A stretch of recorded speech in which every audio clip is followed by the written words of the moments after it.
Hey, welcome to Morning Jams on the Porch with Stephen Leake. I'm Stephen. It's Sunday, September 21st, 2025. We're so happy to be here. It's a beautiful day, man. Got Charlie with me today. See his tail right there. Come on, buddy. It's my mascot. He loves me to death. He spent this morning in Amelie's and getting some coffee and stuff. Take him everywhere I go. I'm trying to train him to be my service dog. He still pulls a lot, but he's learning. He's doing okay, and he'll be all right. This is my new t-shirt design. It should not be maroon. That's me having ass shit, whatever, half-assing shit. There we go. And coming out rushing something and it comes up bad, but it's supposed to be black, but this is a general idea of what it's going to look like. I'm always doing new things, new projects, and I've got new things today for this show. A new segment which I'm going to go read some stuff I wrote. It's kind of an essay on, I think, something that is relevant to today. And I'm still going to play some music. Do the usual thing, but there'll be extra stuff.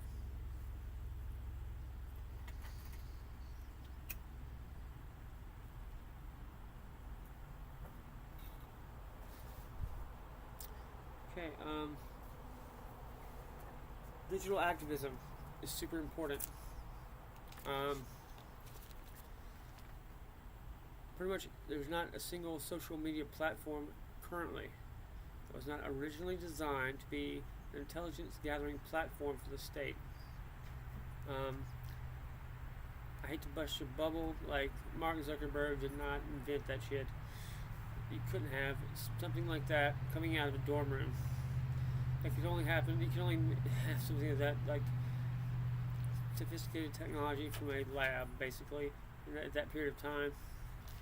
It comes from DARPA LifeLog. That's where social media comes from. I would say you need to check that out. You need to Google it, understand that. These sites don't exist for any other reason than to spy on you. You are dumping your personal, private information directly to the deep state. That's how it wouldn't be any other way than that.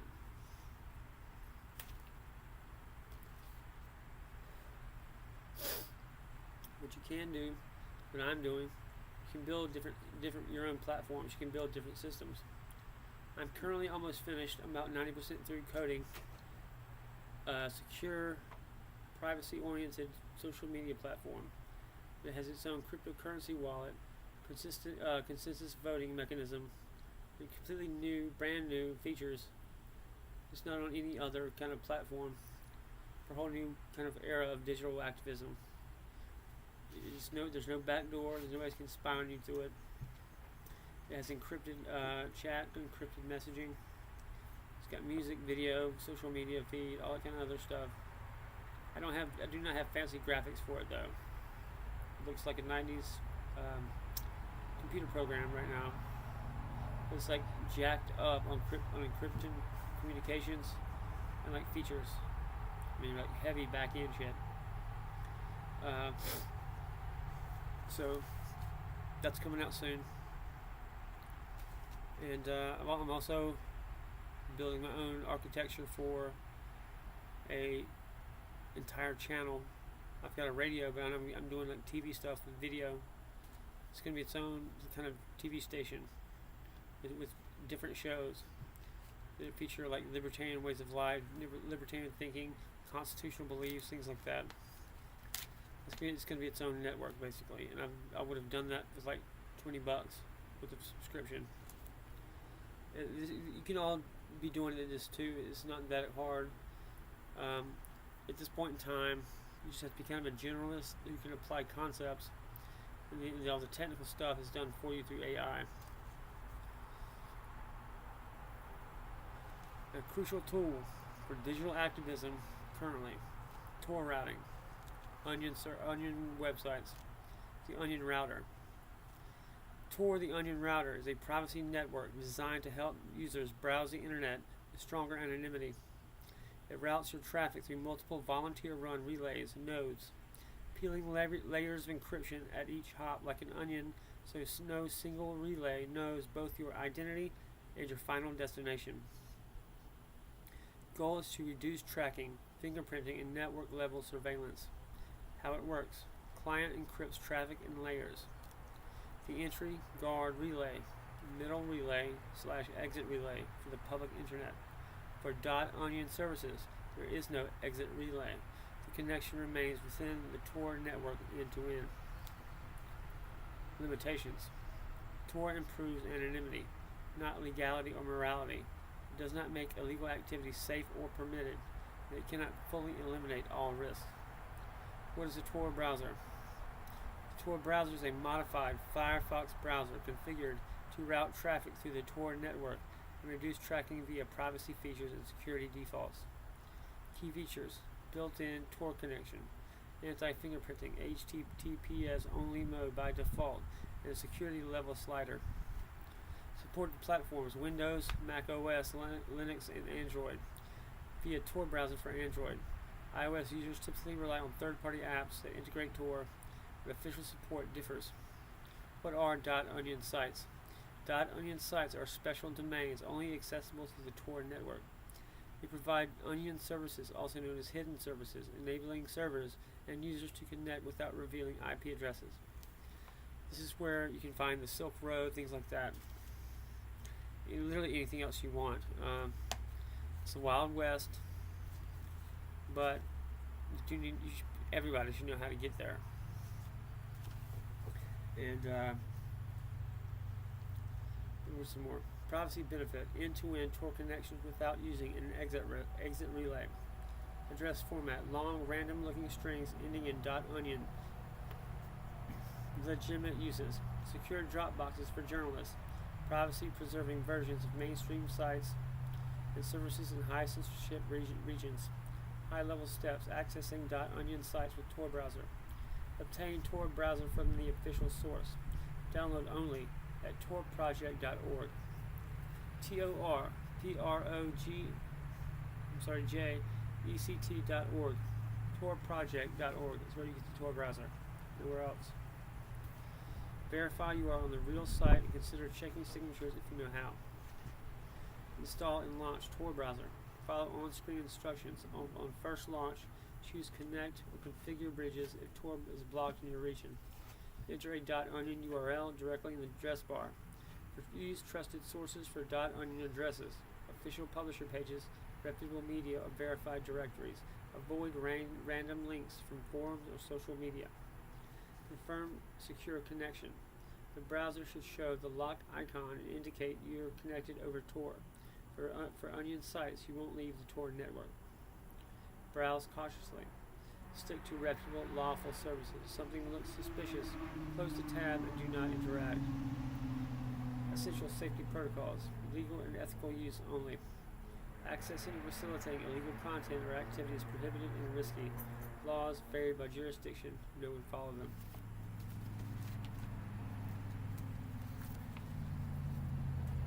So, torproject.org. You get download the browser. It's the only place you should be getting it from. And then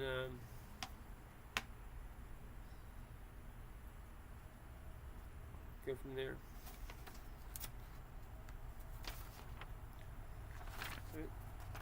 I'm putting something like this up on my website, stephenleake.com. We got full protocol, how to safely maneuver Onion sites and browse Tor anonymously. I can do that tonight. This is what I want to be the meat and potatoes of today's episode. The Roman eagle. The symbolism. My head is scrambled today, but the Roman eagle. Symbolism and legacy across Western civilization.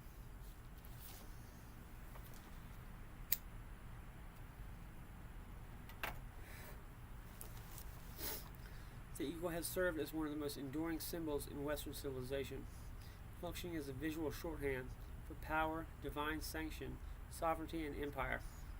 Originating in the political and military culture of ancient Rome, the eagle, most famously the Achillea of Roman legion, migrated across centuries and geographies to become a multivalent symbol in imperial, national, and civic iconographies. This paper traces the eagle's symbolic evolution from classical Rome through medieval Christendom, early modern statecraft, modern nationalism, and contemporary culture, highlighting its versatility and persistent authority. Origins in Rome, from totem to state emblem. Early Roman usage. Roman armies adopted animal standards early on, and by the late Republic, the eagle became the exclusive standard of the legion. It represented the legion's soul and honor. To lose it was a catastrophic disgrace. Attributes and associations. The eagle's keen vision, lofty flight, and predatory power suggested Newman the presence of divine will, connected with the Republic and later the Empire to cosmic order. Religious syncretism. The eagle was linked with Jupiter, king of the gods, as the emperor's authority sacralized. The eagle also came to intimate imperial divinity or divine favor, especially imperial apotheosis narratives. Military and political symbolism in the Roman world.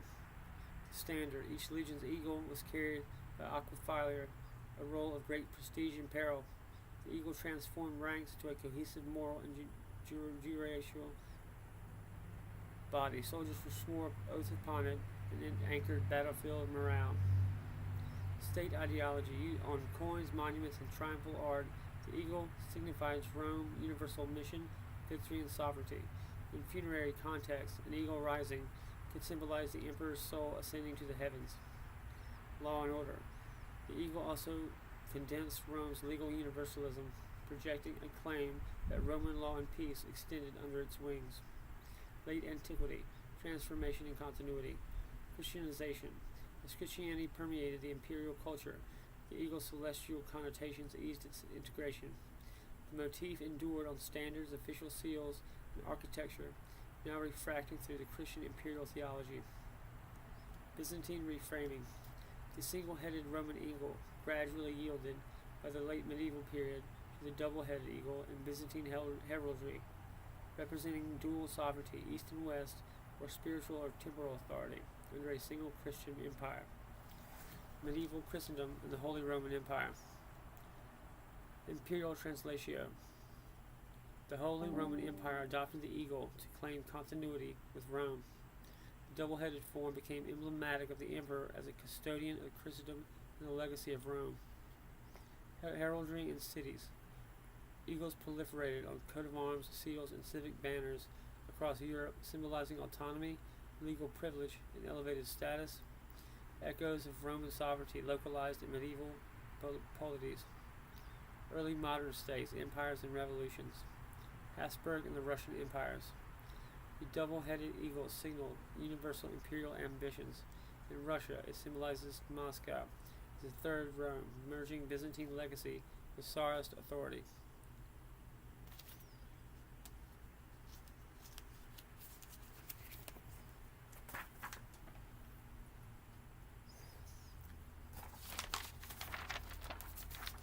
Napoleonic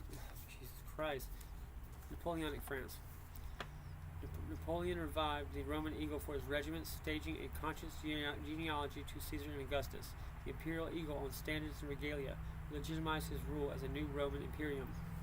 National heraldry.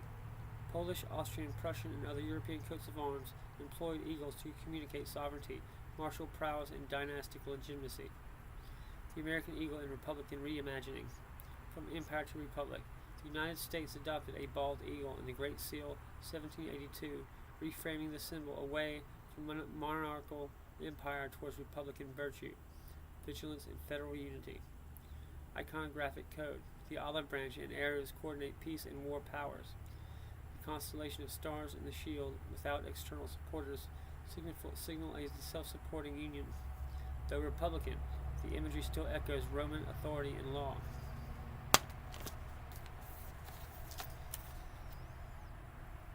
civic presence. The eagle pervades military insignia, currency, and federal architecture, functioning as a secular civic religion symbol anchoring national identity. 20th century, totalitarian appropriations and democratic resilience, fascist adaptations. Authoritarian regimes drew on the eagle's connotation of strength, unity, and destiny.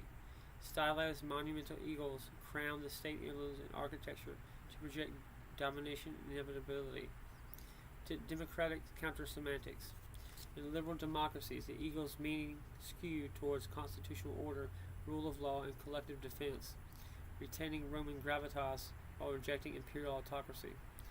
Visual semiotics, why the eagle persists.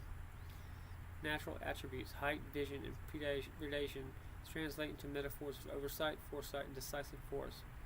Vertical symbolism, the eagle mediates earth and sky, making it ideal for linking political authority to the transcendent, whether pagan Jupiter, Christian province, or national destiny and civic ideals. Just more stuff like that. Okay. There's probably a Roman eagle carved in your post office. You just kind of. It's always been there, and it's just blended into your surroundings.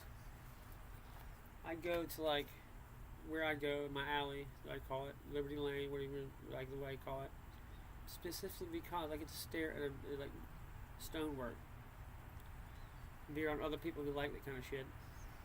Drink coffee.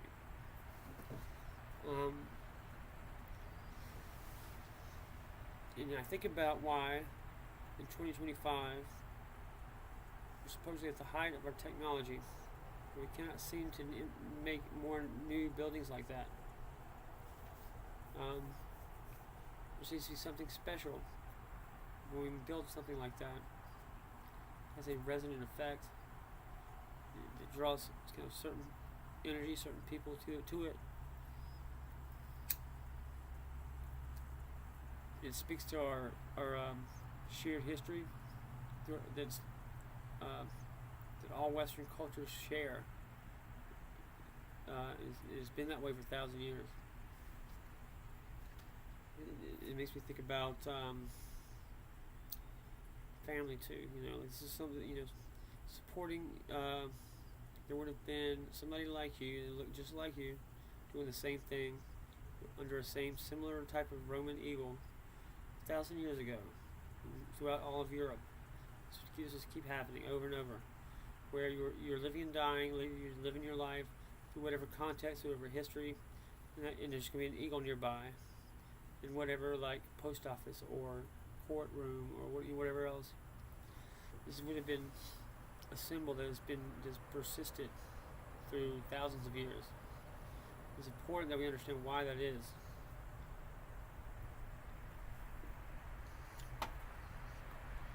I would say that Rome is not the United States. Rome, not even so much Britain, but Rome has ruled Europe and therefore the world for thousands of years, 2,000 at least. It's the current world power. We have England, a part of that, a facet of that is a banking, financial power, and then as a part. Off branch of that, if the United States is a military power, it supports the financial power of Britain, and then Britain supports the overall empire of Rome. That's coming together is a Occidental power that is European, and that envelops the whole planet.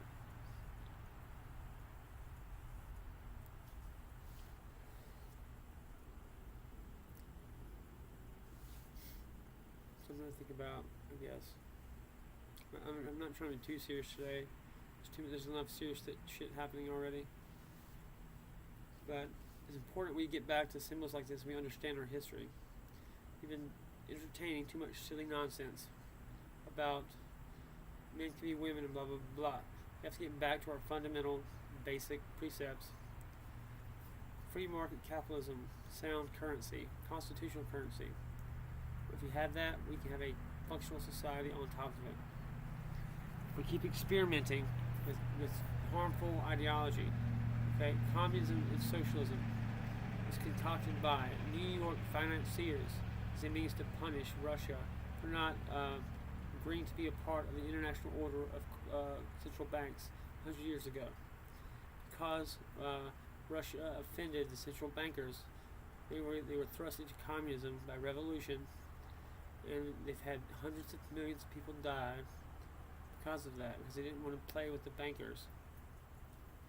These people are not some people, like, your country will be stripped down to nothing for over the period of 100 years for offending these people. So if you're gonna, that is kind of what's behind these structures of state power. They would have, like, I'm going to read something else in a minute about Hannibal, and what I'm trying to get from this, reading about that general of antiquity, is about how this man and these families and these people exist. Their whole lives revolved around being the premier military thinking of their country, and, like, the only reason they existed was to fight war. But nothing like that even exists today. So we're already doing better. But I just want to give you an idea of what that would look like. Hannibal's life and lessons for understanding 21st century political violence in America. Origins and oath. Hannibal, raised in a Carthaginian military family, Hannibal repeatedly swore enmity to Rome as a child, reflecting the intergenerational politics of grievance after the First Punic War. Iberian base building. Hannibal consolidated Carthaginian power in Iberia, leveraging local alliances, resources, and coercion, an early lesson in coalition making beyond the homeland. Crossing the Alps, 218 BCE, a high-risk maneuver that sought strategic surprise, psychological shock, and operational access to Rome's allied heartlands. Major victories, battles at Trivia,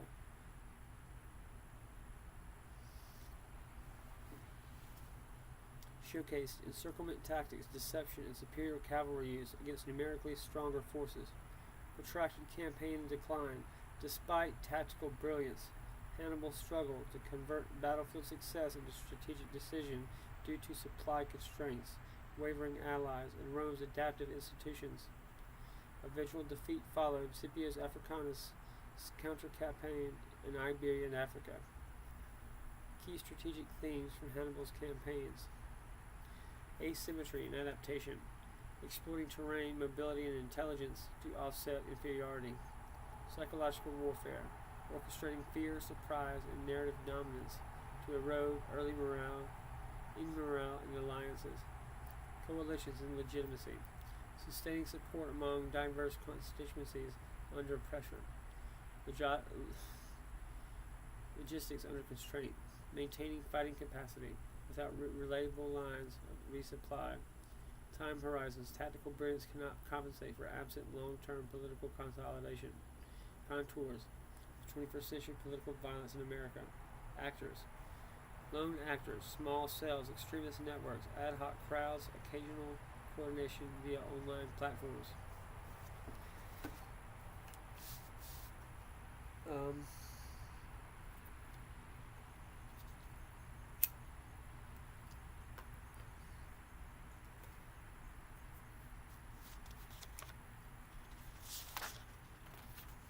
Modalities: firearms attacks, vehicular assaults, bomb plots, targeted intimidation, doxing, and harassment, symbolic occupation or vandalism of political spaces.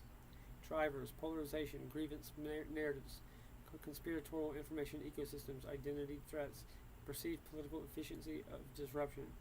Environment: robust legal institutions, pervasive media, high digital connectivity, and extensive law enforcement capacity. Countermeasures: multi-level prevention, community-based interventions, threat assessment, and platform content moderation. Comparative framework: Hannibal and modern political violence. Comparison below is heuristic, not equivalence. It highlights recurring strategic logics while respecting ethical and legal distinctions. Hannibal's campaigns versus 21st century political violence. analytical insight. Asymmetry. Under Hannibal, smaller expeditionary forces against Rome's manpower reserves. 21st century U.S. political violence, lone or small group actors against a powerful state. This is asymmetric actors use surprise, mobility, and target selection to offset weakness. Shock of Alpine crossing, terror at the Cannae. Attention-seeking actions amplified by media or social platforms. Symbolic impact often deceives material damage. Coalitions. Efforts to flip Roman allies. Attempts to galvanize online, offline sympathizers. Legitimacy and sustained support are decisive. Coalitions. Efforts to flip Roman allies, southern Italy, under Hannibal's campaigns, to 21st century U.S. political violence, and attempts to galvanize online, offline sympathizers. Legitimacy and sustained support are decisive. Logistical. Extended lines, attrition, and reliance on foraging and local support. 21st century U.S. political violence. Attempts to galvanize online, offline sympathizers. Resource scarcity, but ease of procurement for small-scale attacks. Contains sharp tactics. Small actors exploit low logistical thresholds. Time horizon. Short-term battlefield wins versus long-term strategic failure. Short bursts of violence rarely achieve durable political ends. Enduring climate hinges on institutions and nonviolent politics. Informational doctrine. Messengers, rumor, and spectacle. Network propaganda.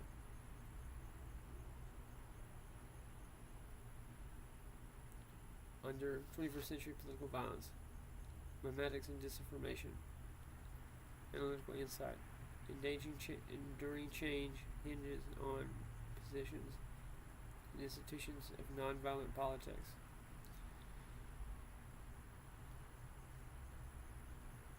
Mass mobilization events. Episodes where political gatherings escalated into violence, demonstrating how signaling, perceived impunity, and crowd dynamics can converge. Lessons from Hannibal's manipulation of perception suggest the importance of early de-escalation and credible communication. Right. That's enough heavy stuff for today. Just stuff to think about. And let's play some music.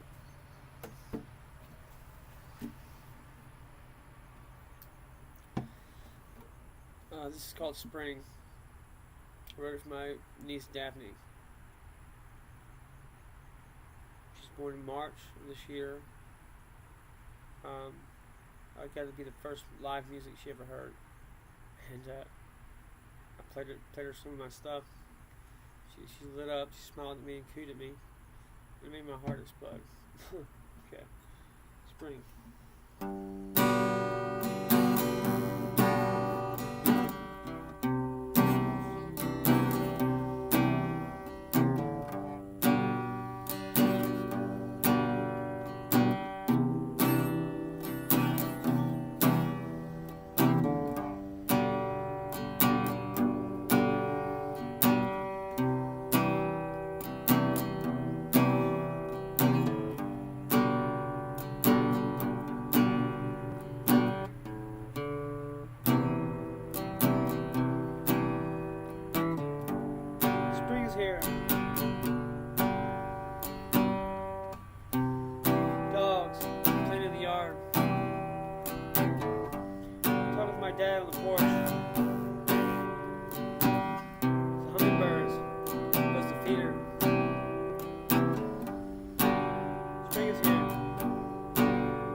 cycles of growth.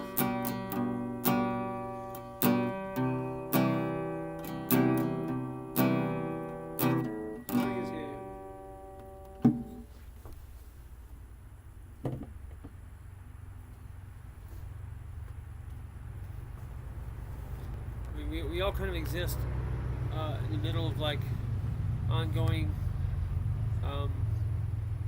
historical context, right? So it's like it's your family in the middle of your region, in the middle of your state, and you would have this history there, and there's a wider country. It's happening within the broader world, and that's what it's always been. But like, there seems to be some kind of like fragmentation going on where it's nobody can agree on basic things, basic reality. Now I'd point to specific kind of propaganda I've been talking about.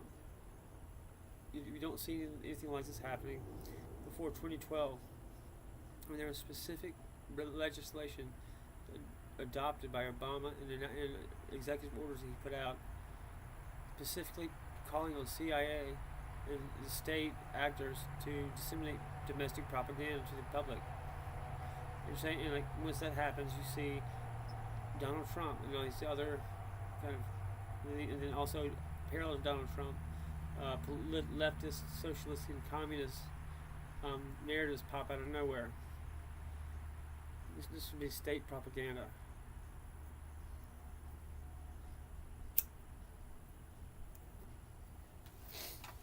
Let me read a poem.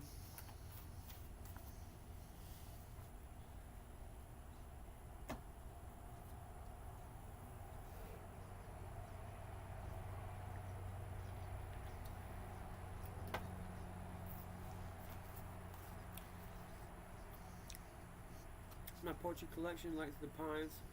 I think it's okay. I don't think it's terrible. I can see where you might even like to read it more than once. If you like stuff like that. Not everybody does, it's okay.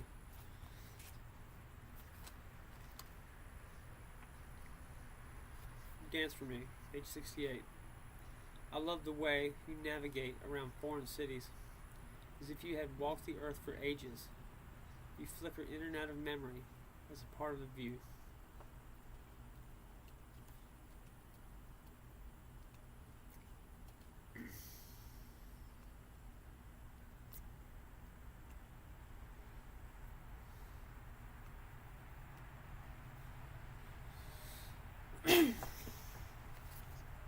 Riot girl, domestic disturbance. What are you hiding behind that crooked smile? You become an inconspicuous piñata, taking a beating, falling to the ground with grace. We must save the world from devouring itself. Eyes of Molotov cocktails, flags, and slogans. You rant about your ex off Facebook, but you won't do your dishes. I'm having like a brain fart day. I can't pronounce basic words.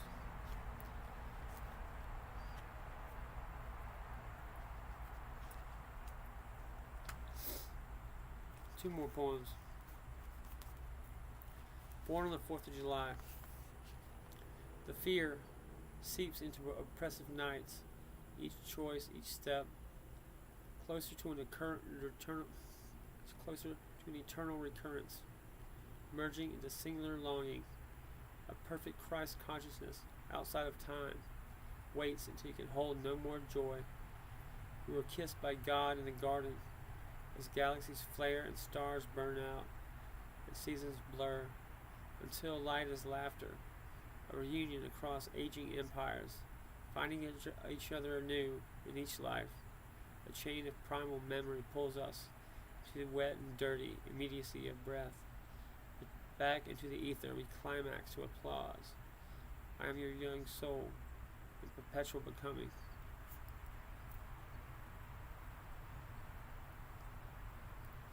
When Engulfed in Flames, page 33. This is from a David Sedaris novel. It had the picture of Van Gogh's skeleton smoking a cigarette. That was cool, and I read that book because of that. I'm beside you in a glimmer of amber, falling, stretching into the past, intertwined in a mix of memory and music, Flashes of you peek into bolero as your hair falls. Blue eyes blink and roll. I melt into the earth with exact efficiency and bloom into an afterglow of champagne and travel. Alright, thank you for that.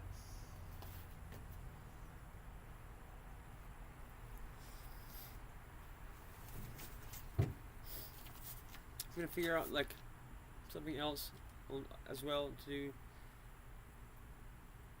for tomorrow's show that's more than just reading the script. I felt like I was gonna try something today. If it works, it does. If it doesn't, it doesn't.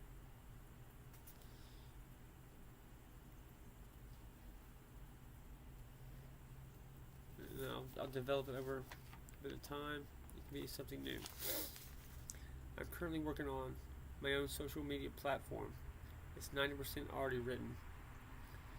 It does everything that almost Facebook does, but it's more of like a bare bones kind of thing. It doesn't have good graphics, but it's like it has really beefed up features, really beefed up encryption, and with the chat and messaging, cryptocurrency wallet.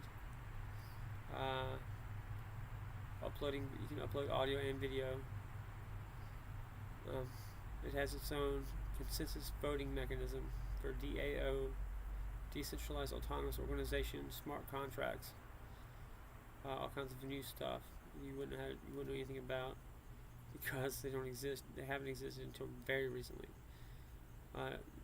It's called Web3 activism, brand new, fun stuff. Especially the DAO. What I think we could be able to do with that, you could hardwire constitutional principles into the code, into the algorithms you were writing for your code. And so you would have some kind of self-correcting, self-enforcing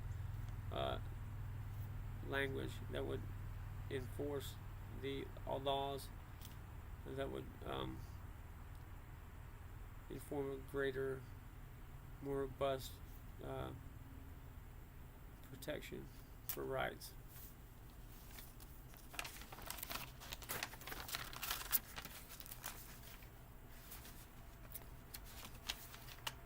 One fine day.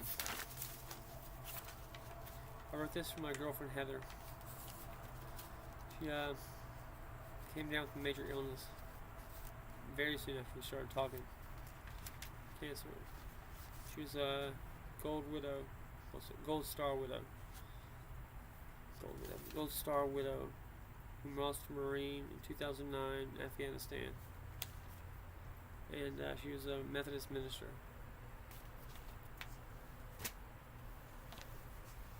I don't know what happened to me. I can't speak words today. But it'll be alright. One fine day.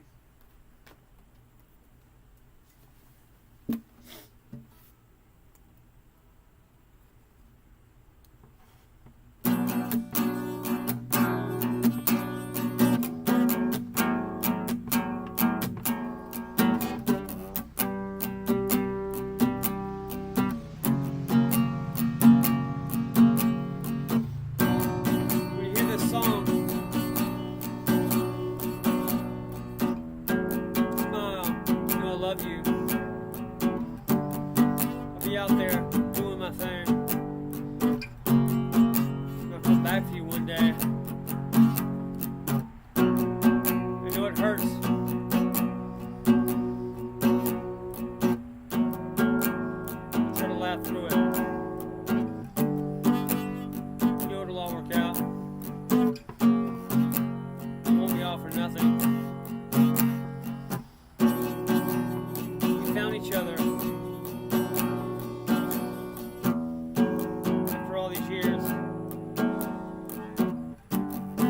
Happy. See each other again one day. I didn't come all this way just to lose heart and quit. You keep me going.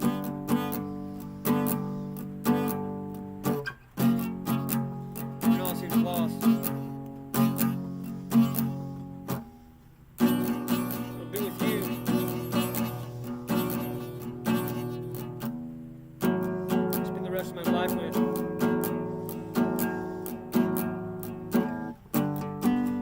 ever after. We get to choose. When you hear this song, smile, you know I love you. I'll be out there doing my thing. I'll come back for you one day.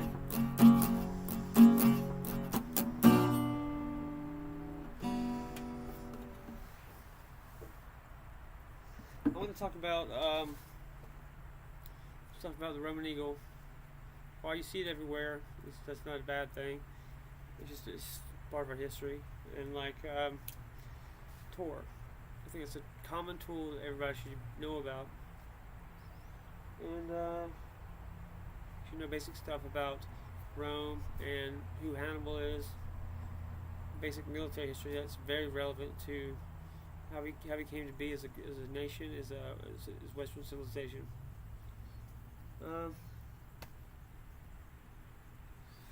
And like the current context in which we are living through.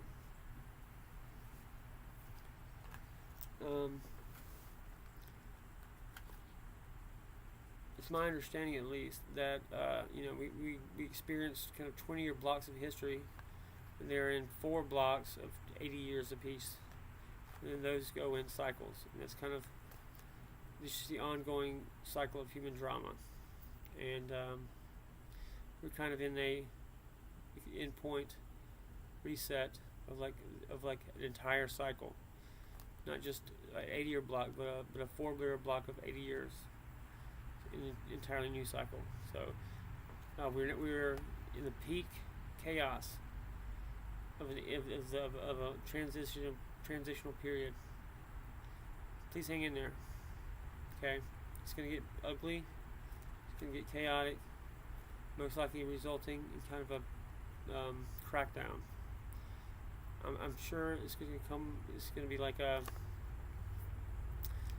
Trump establishing law and order is going to happen soon, and like I fully expect him to be compromised at this point, and that the only person left standing really is Tulsi Gabbard in my book. But like if you're the sustained sitting target, the whole intelligence network, and a state actor, and nobody's attempting to get in your way, which apparently what's happening. You're just getting openly picked apart. You're gonna get compromised. There's not much you can do about it. If nobody else outside of it is trying to intervene or help you.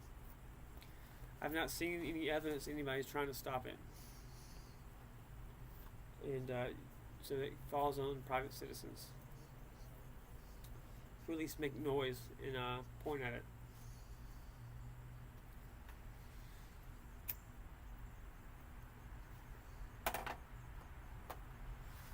I'm not really sure why our own people wouldn't be doing anything about it.